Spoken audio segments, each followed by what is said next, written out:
నమస్తే. ఈరోజు న్యూస్ అనాలిసిస్‌లో ముందుగా 'వెలుగు' పేపర్‌లో వచ్చిన వార్తలు చూద్దాం. 'వెలుగు' పేపర్‌లో బీఆర్ఎస్‌ని బీజేపీలో విలీనం చేసే అంశం పైన 3 రకాల వార్తలు ముగ్గురు నాయకులు మాట్లాడారు. బండి సంజయ్ బీజేపీ రాష్ట్ర మాజీ అధ్యక్షుడు, కేంద్ర మంత్రి, మాజీ మంత్రి బీఆర్ఎస్ నాయకుడు శ్రీనివాస్ గౌడు, కవిత. ఈ ముగ్గురు మాట్లాడారు. ముగ్గురు 3 రకాలుగా. బీజేపీతో కలిసేందుకు బీఆర్ఎస్ ట్రై చేసిందని బండి సంజయ్ చెప్తుంటే అప్పుడు అధ్యక్షుడు కూడా ఉన్నాయన. అంటే ఈ మధ్య కాలం దాకా అంటే ఈ టైంలో ఎలక్షన్ ముందు దిగిపోయిండు అనుకోండి.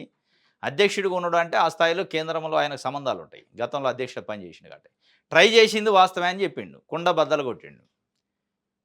మొన్నటిదాకా కిషన్ రెడ్డి ఎవరు మాట్లాడొద్దు అన్నాడు. ఆ మాట్లాడొద్దనే బదులు ఈ స్టేట్మెంట్ ఇచ్చిన బీజేపీ మీద ఉన్న మచ్చపోయేదిగా. మరి వాళ్ళు ఏం స్ట్రాటజీ నాకు అర్థం కాలేదు కిషన్ రెడ్డిది.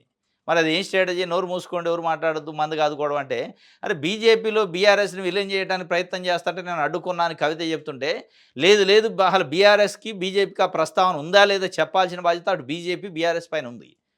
కేసీఆర్ మౌనం ఉంటది ఎట్లాగో. తప్పులు జరిగినప్పుడు బయట రాడాయన. నెగెటివ్ వాతావరణం ఉంటే బయట రాడు. మరి మీరన్నా జరిగిందా లేదా? ఆయన నిన్న బండి సంజయ్ దానికి క్లారిటీ ఇచ్చిండు. జరిగిన మాట వాస్తవమే కానీ మేము వాళ్ళ దగ్గర రానిలో వాళ్ళు దొంగలు, కుటుంబ పార్టీ అది. కాబట్టి మేము వాళ్ళనెట రానిస్తాం మేము అని చెప్పిండు అని చాలా క్లారిటీగా. మేము దరిదాపుల్లోకి రానీయలేదు అని చెప్తుండు బీఆర్ఎస్ అవినీతి కుటుంబ పార్టీ. అవినీతి పార్టీ, కుటుంబ పార్టీ అలాంటి పార్టీతో మేము కలిసే ప్రసక్తే లేదు.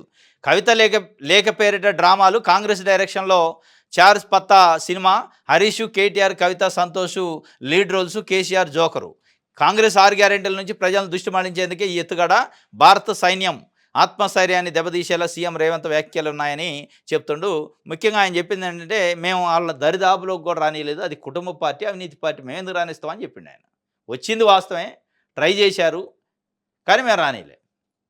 At the same time BRS నుంచి మా సీనియర్ నాయకుడు మాజీ మంత్రి శ్రీనివాస్ గౌడ్ కూడా చెప్తుండు. ఆయన ఏం చెప్తుండని మా పార్టీని విలీనం చేయాలని బీజేపీ వాళ్ళు బెదిరించారు అంటుండు. ఆయనేమో అసలు వాళ్ళు వచ్చితేనే మేము దగ్గర రానిలా దరిదాపుల్లో కానీ బండి సంజయ్ చెప్తే మమ్మల్ని బెదిరించారు. నువ్వు విలీనం చేస్తావా కవితను అరెస్ట్ చేయాలంటే అరెస్ట్ ఆయన చేసుకోగానే మేము విలీనం చేయమని కేసీఆర్ చెప్పిండాడు. మరి ఎప్పుడు చెప్పలేదు. ఒక వ్యక్తిని బెదిరిస్తే ఒక పార్టీ ఇంకో పార్టీని బెదిరిస్తే బయటకు వచ్చి చెప్తారు కదా, కేసు పెట్టాలి కదా. ఎందుకు పెట్టలే కేసు? ఈయన ఇది చెప్తుండు. వాళ్ళ బెదిరించాడు. బెదిరించడం కాదు, మన్ను కాదు, వీళ్ళు పోయింది మాట వాస్తవం అని బండి సంజయ్ చెప్తుండు. జాయిన్ కావడానికి వచ్చారు, మేము మిమ్మల్ని తీసుకోరు ఆయన, మీదంతా కంపు పార్టీ అని చెప్పి, లేదంటే కవితపై కేసు పెడతామన్నారు అని చెప్పి శ్రీనివాస్ గౌడ్ చెప్తుండు. కేసీఆర్ ఒప్పుకోకపోవడంతోనే కవితపై కేసు పెట్టారు. ఆమె నానా కష్టాలకు గురి చేశారు. బీజేపీలో బీఆర్ఎస్ వీళ్ళని ఎప్పటికీ ఉండదని వెల్లడి. మరి అంతగానం బెదిరిస్తే ఒక మాట మాట్లాడలేదని కవిత చెప్తుంది. వరంగల్‌లో రజతోత్సవ సభ జరిగితే కేవలం బీజేపీకి 2 నిమిషాల టైమే ఇస్తారా? బీజేపీని కనీసం విమర్శించరా? రాంగ్ మెసేజ్ పోయిందని ఆమె చెప్తుంటే, ఈయనేమో బెదిరించారని చెప్తుండు. అది కళ్ళ ముందు కనపడుతుంది. ఇది అబద్ధమా నిజమా అనేది ఇక ప్రజలు తెలుసుకోవాలి. ఇక ఇది ఇట్టుంటే ఈయన ఏం చెప్తుండు మధుసూదనాచారి, బీజేపీలో బీఆర్ఎస్ విలీనం ప్రచారం కొందరు కుట్ర. బీజేపీలో బీఆర్ఎస్ విలీనం అనే దాని ప్రచారం కొందరు కుట్ర. ఆ కుట్రలో కవిత ఉందా? కేటీఆర్ ఉందా? ఆమె చెప్తుంది కదా డైరెక్ట్‌గా బీజేపీలో విలీనం చేస్తానంటే నేను అడ్డుపడ్డా. అందుకే నా మీద చేస్తున్నారని ఆమె చెప్పింది. మరి ఆ కుట్రదారు ఆమెనా? మరి కుట్రలు చేస్తుంటే సస్పెండ్ ఎందుకు చేయట్లే? పార్టీ నుంచి ఎందుకు సస్పెండ్ కావట్లే కవిత? ఇంత పెద్ద కుట్ర చేస్తుంటే సస్పెన్షన్ కాకపోవడానికి ఏంది కారణం? పార్టీని బలహీనపరిచేందుకే అసత్య ప్రచారాలు చేస్తున్నారని మధుసూదనాచారి చెప్తుండు. కవిత చెప్పిన విషయాల గురించి ఆమెను అడగండి. మరి ఆమెను అడిగే కాడికి నువ్వు కుట్రలాంటివిగా మరి. ఆమె లెటర్ రాసింది, ఆమె చెప్తుంది విలీనం చేస్తానన్నారు. బీజేపీతోని పొత్తు పెట్టుకోవాలని ప్రయత్నం చేశారు. వీటిని వ్యతిరేకించిన నేను అని క్లియర్‌గా కేసీఆర్ కూతురుగా ఎమ్మెల్సీగా ఆమె చెప్తుంటే నువ్వు లేదు లేదు అది కుట్ర అంటండి. మరి కుట్ర చేసింది ఆమెనా? కుట్ర ప్రచారం చేస్తుంటే ఎందుకు సస్పెండ్ చేయట్లే? దాని వెనక ఉన్న మతలబేంది? అది కూడా చెప్పాలి. కవిత అయితే ఇంకొక విచిత్రమైన ప్రకటన చేసిందామె. చాలా ఆశ్చర్యకరమైన ప్రకటన. తెలంగాణ జాతిపితకు నోటీసులు ఇస్తారా? కేసీఆర్ మీద ఈగ వాలినా ఊరుకోమని కవిత చెబుతుంది. తెలంగాణ జాతిపిత కేసీఆర్, ఆయనకు నోటీసులు ఇస్తారా? ఆయనకి ఇస్తే తెలంగాణకి ఇచ్చినట్టే అంటుంది. మరీ గమ్మత్తున్నావు. నువ్వు లెటర్ ఎట్లా రాసినావు జాతిపితకి? జాతిపితకి లెటర్ రాసి జాతిపిత చుట్టూ దెయ్యాలు ఉన్నాయంటివి. మరి జాతిపిత ఆయన అయ్యాక దెయ్యాలుంటే, ఆ దెయ్యాల సాటులో జాతిపిత ఉంటే మరి తెలంగాణ ఇబ్బంది అయింది కదా. మరి ఆ దెయ్యాల గురించి చెప్పకుండా మళ్ళా నేను ఈగ వాలనేను, ఇంక ఈగ వాలేదా చుట్టూ దెయ్యాలు ఉంటే ఈగలు ఎట్టొస్తాయి ఆడికి? రావుగా. దెయ్యాలను చూస్తే ఈగలు కూడా భయపడతాయి కదా. మరి ఆ దెయ్యాల కథ తప్ప, ఈగల కథ తప్ప, జాతిపిత తప్ప, జాతిపిత తప్ప, బీజేపీలో విలీనం తప్ప ఏంది గందరగోళం అంతా? ఏంది తెలంగాణ సమాజానికి పట్టిన దరిద్రం ఇది? ఇదంతా దేనికి? కాళేశ్వరం పైన నోటీసులు వచ్చినాయి కాబట్టి దానికోసం డ్రామానా? కహాని కట్టారా మీరంతా? అదే అనిపిస్తుంది. కాళేశ్వరం ఇన్వెస్టిగేషన్ ఉంది, విచారణ ఉంది కాబట్టి దాని నుంచి డైవర్షన్ చేసేదానికి ఇయన్నీ రోజుకొక కథ అల్లుతుండ్రు. ఈ కథ అల్లకపోతే ఇప్పటికే మరి కుట్ర జరుగుతుంది, కుట్ర చేస్తుండ్రు, లేదు విలీనం లేదు, తప్పు, దెయ్యాలు లేవు, దేవుళ్ళు లేరు అని చెప్పినాక కవిత ఎందుకు సస్పెండ్ కావట్లే మరి? కవితతోని డ్రామా ఆడిస్తారా మీరే? నువ్వు లెటర్ రాయి, మేము ఖండించినట్టు చేస్తావు, నువ్వు లెటర్ రాయి, నువ్వు ప్రెస్ మీట్ పెట్టు, చిట్ చాట్ చేయి. మళ్ళీ చిట్ చాట్లు కూడా ఆమె చేసేది కూడా చిట్ చాట్లే, ప్రెస్ మీట్‌లో చెప్పట్లే. ప్రెస్ మీట్‌లోనేమో మా జాతి పిత ఈగ వాలితే ఊకోమంటది. ఇంకో దగ్గరేమో దెయ్యాలు ఉన్నాయంటది. చుట్టూ దెయ్యాలున్నాయని. అంటే వ్యూహాత్మకంగా నేను చిట్ చాట్ చేయి బిడ్డ, చిట్ చాట్ చేస్తే నేను సస్పెండ్ చేయలేదు ఎవరైనా అడిగితే చిట్ చాట్ కాదు చేయలేమంట. నువ్వు ప్రెస్ మీట్‌లోనే నన్ను పొగుడు, చిట్ చాట్‌లోనే అన్నను తిట్టు. ఇదంతా డ్రామా నడిపితే కాళేశ్వరం నుంచి మనం ప్రజల్ని కథం పట్టియొచ్చు, డైవర్షన్ చేయొచ్చు అని ఒక ఎత్తుగడ అనిపిస్తుంది మరి ఇది చూస్తుంటే. ఎందుకు సస్పెండ్ కాదామె? ఫోన్ ట్యాపింగ్ కేసులో 5 నాడు సిట్ ముందుకు ప్రభాకర్ రావు వస్తుండట. సుప్రీం ఆదేశాలతో విచారణకు సిద్ధం. వన్ టైం పాస్పోర్ట్ వచ్చిన 3 రోజుల్లోనే హాజరు. ఇండియాకు వచ్చేందుకు ఏర్పాట్లు పూర్తి చేసుకున్న ప్రభాకర్ రావు. అయిపోయింది మొత్తం చెవు బట్టి గుంజుకొస్తారు రా నుంచి. నన్ను శరణార్థిగా ప్రకటించండి, రాజకీయ శరణార్థిగా ప్రకటించండి అని యూఎస్ కోర్టులో వేస్తే నువ్వేంద్రా నాయన ఐపీఎస్ ఆఫీసర్వి, శరణార్థి ఏంది పోలీస్ ఆఫీసర్ ఇక్కడికి వచ్చి చల్ నడు అని నువ్వు వెళ్ళిపోయా నుంచి అని చెప్పారట. ఇక దేవుడు అంటే రావాల్సి వస్తుంది, తప్పనిసరి పరిస్థితి, చెవు బట్టి మేలేసే పరిస్థితికి వచ్చింది. వెలుగు అది. ఆంధ్రజ్యోతి చూద్దాం. ప్రపంచ సుందరి తాయ్సిరి సుచాత షంగ్సిరిని వరించిన కిరీటం దయాగుణమే అత్యుత్తమము అన్న జవాబుతో విజయం. 16 ఏళ్లకే రొమ్ము క్యాన్సర్ బారిన పడిందట, చికిత్సతో విముక్తి. అప్పటి నుంచి ఆ వ్యాధిపై అవగాహన కార్యక్రమాలు. థాయిలాండ్కి తొలిసారిగా ప్రపంచ సుందరి కిరీటం.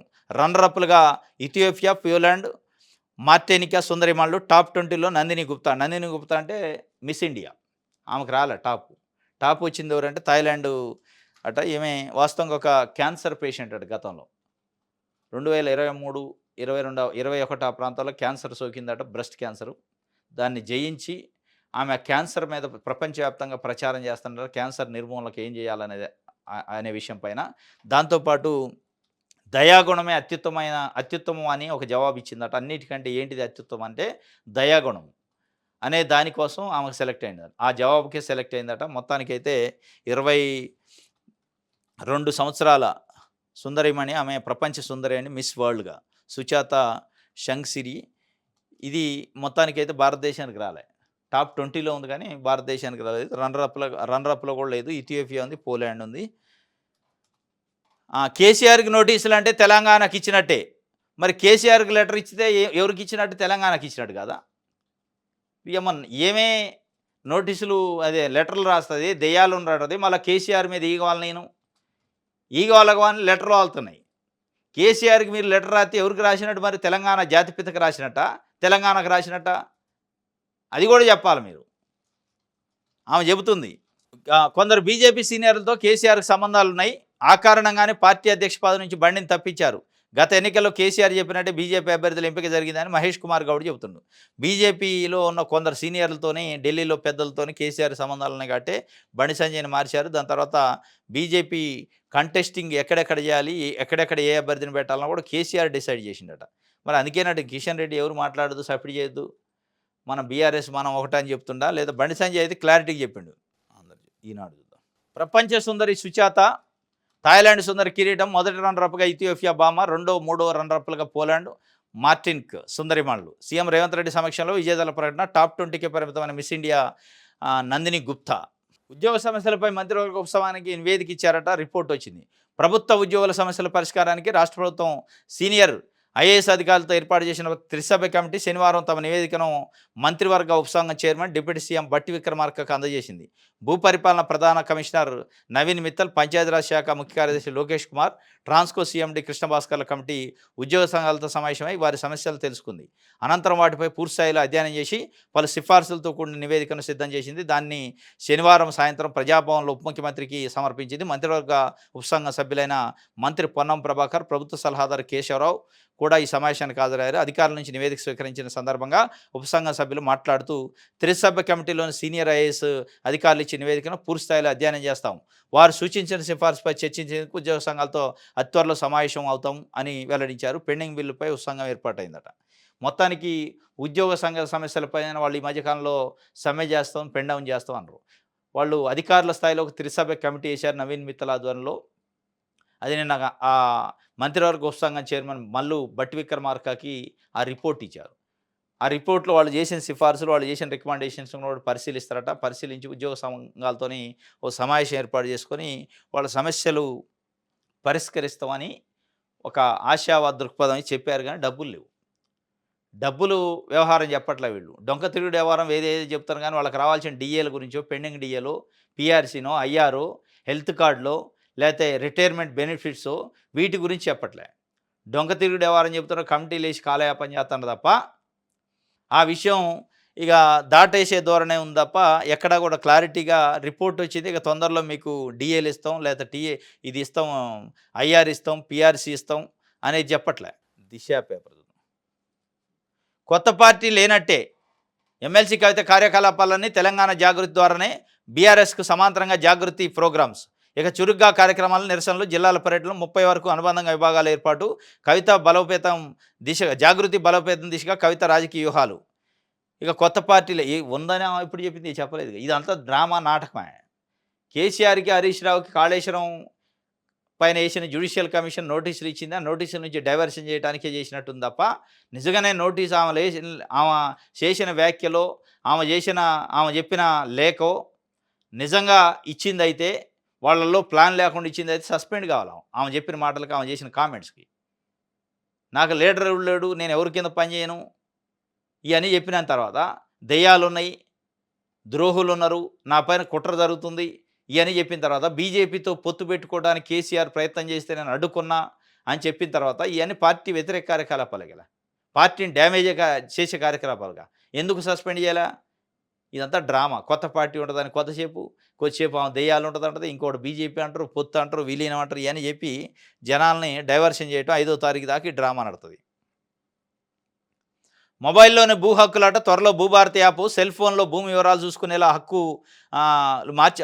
చూసుకునేలా ఉంటుందట. హక్కులు మార్చేందుకు ట్రై చేస్తే అలర్ట్ మెసేజ్ వస్తుందట. సొంతంగా మ్యాప్ అప్లోడ్ చేసుకునే ఛాన్సు. వ్యాలిడేషన్ పూర్తయితే పర్మనెంట్ భూదారు వస్తుందట. మొత్తానికి మొబైల్లోనే భూమికి సంబంధించిన అన్ని విషయాలు చూసుకునే ఒక యాప్ని తీసుకొస్తారట. ఆ యాప్ ద్వారా ప్రధానంగా అడ్వాంటేజ్ ఏంటంటే, ఆ యాప్లో డౌన్లోడ్ చేసుకొని యాప్లో మన మొబైల్ నెంబరు ఎంట్రీ చేస్తే మన భూమిని ఎవరైనా మనకు తెలియకుండా స్లాట్ బుక్ చేసి ట్రాన్స్ఫర్ చేయడానికి ప్రయత్నిస్తే ఇమీడియట్ అలర్ట్ వస్తుందట. ఇది బ్యాంకులోకి ఇట్లా మన ఏటీఎంలో లేదా మన బ్యాంకు నుంచి ఎవరైనా డబ్బులు పైసలు తీయడానికి డ్రా చేయడానికి ప్రయత్నం చేస్తే అలర్ట్ మెసేజ్ వస్తుంది, ఓటీపీని ఏదో అట్లా వస్తుందట. అంటే తప్పనిసరిగా భూమి యజమానికి తెలియకుండా ఏమి అవకతవకలు జరగకుండా చూడటం కోసం ఒక మంచి ప్రయత్నం. ఇది చాలా మంచిది. ఇది ఆంధ్రప్రభ సంబరాలకు సన్నద్ధం. రాష్ట్ర ఆవిర్భావ దినోత్సవానికి ఏర్పాట్లు ముమ్మరం. 18 నెలల ప్రజాపాలన విజయాలపై విస్తృత ప్రచారం. 2న మరిన్ని పథకాలకు శ్రీకారం. మిషన్ 26 డేస్ పేరుతో రాజీవ్ యువ వికాస లబ్ధాలకు చెక్కులు. ప్రతి నియోజకవర్గంలో ఇంధన మేళ్లకు శ్రీకారం. అదే రోజు గ్రామ పాలనా అధికారులకు నియామక పత్రాలు. ప్రభుత్వ ఉద్యోగులకు ఊరటనిచ్చే ప్రకటనలు. తెలంగాణ ప్రతిష్టను చాటేలా అధికారిక కార్యక్రమం. కలెక్టర్లకు సీఎం ఆదేశాలు. అతిపెద్ద పండుగలా చేద్దాం. కేడర్కు పీసీసీ దిశానిర్దేశం. రాష్ట్ర ఆవిర్భావ దినోత్సవ సంబరాలకి సన్నద్ధమైందట. ఆ సన్నద్ధంలో 18 నెలల ప్రజాపాలనలో ఏమి ఒరగబెట్టారని చెప్తారట. ఆ ఒరగబెట్టిన దాంట్లో రైతులు కోరుకుంటుంది రైతు భరోసా ఎందుకు డిలే అవుతుంది, రైతు రుణమాఫీ సంగతి ఏంటి, మహిళలకు ఇస్తున్న 2500 సంగతి ఏంది, పెన్షనర్లకు పెన్షన్ 4000 పెంచుతున్నారు ఆ సంగతులు ఏందో, ఆ సంబరాలలో వాటి గురించి ఆ సందేశం ఏంటి? మరి ఈ సన్నద్ధమైన సంబరాలలో అవి ఉన్నాయా లేవా? వాటిని చెప్పకుండా ప్రజాపాలన అద్భుతాలు చేసినవంటే అద్భుతాలు ఎట్లయితాయి? ఏది పూర్తిగా చేయరా. రైతు రుణమాఫీ చేస్తే సగం చేసి వదిలేత్రి, రైతు భరోసా సగం ఇస్త్రీ వదిలేత్రి. ఇప్పుడు రాజీవ్ వికాసం కూడా అదే కథకు వచ్చింది. ఇంధనం మిల్లంట్రీ గందరగోళం, మహిళలకు 2500 అంట్రీ ఇంతవరకు ఈ రైత్రి. మళ్ళీ సంబరాలు ఎట్టయితే? ఇది ఆంధ్రప్రభ. నెక్స్ట్ మన తెలంగాణ చూద్దాం. విచారణ వేళ విలీనం గోల. ఆ విచారణ కోసమే వచ్చింది ఈ గోల. వాస్తవమైన గోల కాదు ఇది, ఆర్టిఫిషియల్ గోల. ఇది ఆర్టిఫిషియల్గా క్రియేట్ చేసి జనాలను తప్పుదోవ పట్టించి ప్రజల్ని డైవర్షన్ చేయటం ఆ విచారణ నుంచి దాని నుంచి. కేసీఆర్‌పై ఈగ వాలిన సహించం. దెయ్యాలున్న కాడ ఈగలు ఎట్టొత్తాయి అసలు చుట్టూ దెయ్యాలే ఉండే. ఇంక ఈగలు ఏడ వాలుతాయి? మనుషులే పోవడానికి భయపడి నువ్వు పోలేకపోతివి. కవితనే పోలేక పాపం దెయ్యాలుండి ఆ దెయ్యాలు పోనీయకనే ఆగా. ఇక ఈగ పానం అయితే చిన్నదే. వాళ్ళు ఏడపోతారు ఈగలు. ఇప్పుడు మాట్లాడే దాంట్లో ఏమన్నా అసలు అర్థం పర్థం ఉందా లేదా అర్థం కావట్లే. చుట్టూ దెయ్యాలున్నాయి నన్ను కలవనీయలేదు ఆ దెయ్యాలంటివి. నేను లేఖ పంపితే ఆ లేఖను కూడా దెయ్యాలే లీక్ చేసినవంటివి. అంత దెయ్యాలున్న దగ్గరికి ఈగలు ఎట్ట పోతాయి? ఈగ ఎట్ట వాలిద్ది? వాలితే గీలితే ఈడీయో, సీబీఐయో లేతే ఇప్పుడేసిన ఇన్వెస్టిగేషను కమిషనో, జ్యుడిషియల్ కమిషనో వాలిద్ది. తెలంగాణ జాతిపితకు నోటీసులా? రాష్ట్రాన్ని 1,00,00,000 ఎకరాల మాగాణంగా మార్చినందుకు ఇచ్చారా? రైతు బీమా, రైతు బంధు ఇచ్చినందుకు ఇచ్చారా? నోటీసులకు నిరసనగా 4న మహాధర్నా. సీఎం రేవంత్కు తెలంగాణ సోయిలేదు. జై తెలంగాణ అన్న రేవంత్ సీఎం పీఠంపై కూర్చోవడానికి అనర్హుడు. బాబు గోదావరి జలాలు తరలించకపోతుంటే నోరు విప్పడం లేదు. తెలంగాణ జాగృతి అధ్యక్షురాలు ఎమ్మెల్సీ కవిత ఫైర్ అయ్యారు. రైతు బీమా ఇచ్చినందుకు, రైతు బంధు ఇచ్చినందుకా, లేకపోతే 1,00,00,000 ఎకరాలు మాగాణ చేసినందుకా నోటీసులు ఇచ్చింది దేనికి అంటుంది. నోటీసులు అటుకీలే. రైతు బీమా ఇస్తే, రైతు బంధు ఇస్తే, 1,00,00,000 ఎకరాలు మాగా అని చెప్తే ఎవడు ఇయ్యడు నోటీసులు. మరీ అంత తలకాయలేని వాళ్ళు ఈ దేశం లేరు. అవినీతి అక్రమాలు చేస్తే ఇస్తారు. వాళ్ళు చేశారో లేదో మీరు చెప్పుకోవాలి. కానీ మళ్ళీ ఈ ఉల్టా ఇయ్యింది రైతు బీమా, రైతు రుణమాఫీ, రైతు బంధు ఈ ఇచ్చింది వాస్తవే. దానికి ఎందుకు ఇస్తారు? అది తప్పు కాదుగా, అది మంచిదేనా?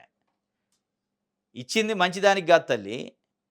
చెడ్డ పనులు చేసినందుకు, అక్రమాలు అవినీతి చేసినందుకు, వెనకేసుకున్నందుకు డబ్బులు, ఆ వెనకేసుకున్న డబ్బులు ఎక్కువై మీరు ఈ లెటర్లు, దెయ్యాలు, దేవుళ్ళ కథలు చెప్తున్నందుకు నోటీసులు ఇచ్చారు. ఆ వెనకేసుకున్న ఎక్కువయ్యి ఏం చేయాలో తెలియక కొత్త పార్టీ అని, పాత పార్టీ అని, దెయ్యాలని, భూతాలని, కుట్రలని రకరకాల డ్రామాలు ఆడుతున్నారు కదా. ఆ ఎక్కువైనందుకే సహించదట. నోటీసులు ఇస్తే సహించమని నువ్వు సహించేది ఏంది? నిన్నే తీసిపోయి లోపటైతే 6 నెలలు జైల్లో ఉండొచ్చు. ఇక నిన్ను సహించడానికి అక్రమాలు చేస్తే సహిస్తారు. నువ్వు సహించేది ఏంది? వాళ్ళు సహించరు. గవర్నమెంట్ సహిస్తుందా? అక్రమాలు చేసి ప్రజా ఖజానా అంతా లూటి చేస్తే గవర్నమెంట్ సహిస్తుందా? ఇది మన తెలంగాణకు సంబంధించి. ఇది ఈరోజు న్యూస్ అనాలిసిస్. రేపు తాజా వార్తలతో తిరిగి కలుసుకుందాం. Thank you.